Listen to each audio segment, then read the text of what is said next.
Hello everyone, কেমন আছো? আমি তো বেশ ভালোই আছি। সকাল সকাল ঘুম থেকে উঠে গেছি, বাজে ওই 5:30 মতো।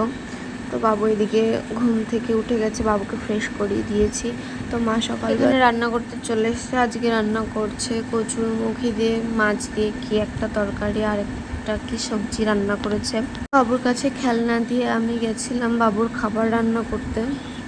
সকালবেলা যেহেতু ও ঘুম থেকে উঠে আবার ঘুমিয়ে পড়েছিল, সেই কারণে সকালে খাওয়ানো হয়নি। এখন বাজে ওই 8:30-9 মতো। তো এখনই সকালের ব্রেকফাস্ট করাবো ওকে। সবসময় আমি ওকে ঘুম থেকে উঠেই ফার্স্টে খাওয়ানোর চেষ্টা করি, কিন্তু আজকে আর হলো না, কারণ বাবু সকালবেলা ঘুম থেকে উঠে ঘুরে ফিরে আবার খেয়ে ঘুমিয়ে পড়েছিল। তো এখন ঘুম থেকে উঠলো, তো আমি ওকে খাবারটা রেডি করে নিয়ে এসে খাইয়ে দিচ্ছি।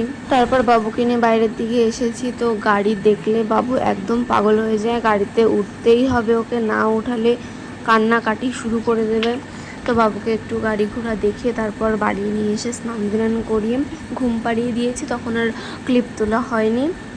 ঘুম পাড়িয়ে বাইরের দিকে এসে দেখি রাস্তায় দুটো পাকা আম পড়ে আছে। তো নান্টু আর আমি পাকা আম দুটো খেলাম। আমাদের ঘরের পেছনেই রাস্তার উপর একটা আম গাছ আছে। তো সেই আম গাছে না পোকা হয়, আম পেকে গেলে পোকা হয়ে যায়। সেই জন্য ভালো করে দেখছিলাম যে আমে পোকা আছে কিনা।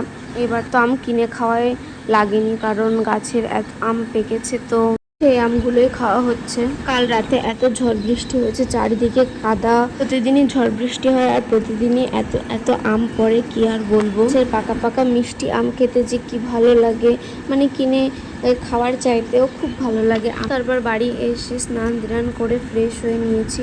তো অনেকদিন হলো পায়ের নীল পালিশগুলো তোলা হয় না। আমি পায়ের নখ বড়ই করতে পারি না, যতই বড় করি না কেন ভেঙে যাবেই যাবে। সেই কারণে পায়ের নখ বেশি একটা বড় করতে ভালো লাগে না।